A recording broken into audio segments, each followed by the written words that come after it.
नास्रीन नवा जतोई में नाले वारे सियासतदान ऐं अॻूणे निगरान वज़ीर आज़म गुलाम मुस्तफ़ा खान जतोई जी 14हीं वरसी मल्हाई पई वञे।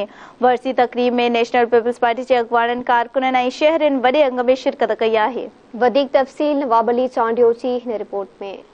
बरख सियासतदान ऐं अॻूणो निगरान वज़ीर आज़म गुलाम मुस्तफ़ा खान जतोई जी 14हीं वरसी जी तक़रीब सादगी सां साईं साबरीन शाह नवां जतोई में मल्हाई वई, जंहिंमें नेशनल पीपल्स पार्टी जे अॻवाननि कारकुननि सहाफ़ियुनि ऐं शहरियुनि वॾे अंग में शिरकत कई। उते मौजूद माण्हुनि धरती टीवी सां ॻाल्हाईंदे चयो त अॼु एशिया जे उन अज़ीम लीडर जी 14हीं वरसी आहे जंहिंखे इंसाफ़ शराफ़त जो अलमबरदार समझो वेंदो आहे।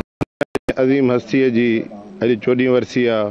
जनाब मोहतरम मरहूम रईस गुलाम मुस्तफ़ा खान जतोई साहब अज़ीम लीडरनि ते तव्हां नज़र विझो त गुलाम मुस्तफ़ा जतोई उन्हनि अज़ीम लीडरनि में तव्हांखे अॻी सिफ़ुनि में नज़र ईंदो।